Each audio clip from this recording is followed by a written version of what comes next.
तर आपण ही दृश्य पाहतोय उपजिल्हा रुग्णालयामध्ये या दोन्ही आरोपींना आणण्यात आलेलं आहे। त्यांची वैद्यकीय चाचणी केली जाईल आणि या चाचणीनंतर त्या दोन्ही आरोपींना कोर्टामध्ये हजर केलं जाणार आहे।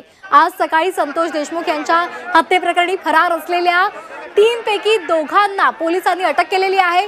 या दोन्ही आरोपींना केज रुग्णालयामध्ये आणण्यात आलेलं आहे। या संदर्भात अधिक माहिती घेणार आहोत आमचे प्रतिनिधी विष्णू बुरके यांच्याकडून।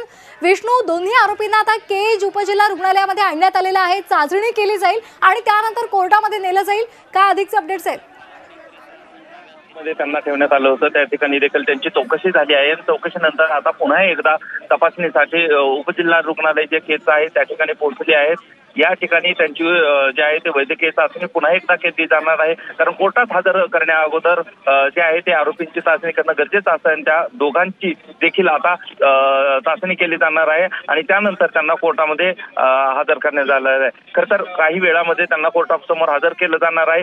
2 आरोपी आज पोलिसांना त्यांना पकडण्यामध्ये यश आलेलं आहे। अजूनही एक आरोपी फरार आहे, मात्र आज 2 आरोपींना केजच्या रुग्णालयामध्ये आता तपासणीसाठी ठेवण्यात आलेलं आहे आणि त्यांची तपासणी केली जाणार आहे।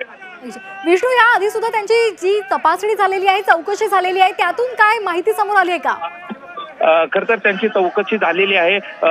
नेकनूर पोलीस स्टेशनमध्ये काही वेळ 1 तासाच्या वर त्यांची जी आहे ती चौकशी झाली होती आणि त्यानंतरच त्यांना पुन्हा एकदा या ठिकाणी आणण्यात आलेलं आहे। या चौकशीतून काही समोर आले नाही, मात्र जेव्हा कोर्टासमोर आरोपींना हजर करायचं असतं, आरोपीला हजर करायचं असतं, त्या अगोदर काही ग्राउंड्स, काही मुद्दे लक्षात घेणं आवश्यक असतं आणि त्या अनुषंगानं किती दिवसाची कोठडी मिळू शकते, जास्तीत जास्त कोठडी मिळवण्याचा अधिकाऱ्यांचा प्रयत्न असेल आणि त्यामुळेच नेकनूरमध्ये पहिल्यांदा चौकशी झाली आणि त्यानंतर आता केजच्या या रुग्णालयामध्ये आता त्यांना पुन्हा एकदा वैद्यकीय तपासणीसाठी आणण्यात आलेलं आहे। अगदी धन्यवाद विष्णू, आपण दिलेल्या सविस्तर माहितीसाठी।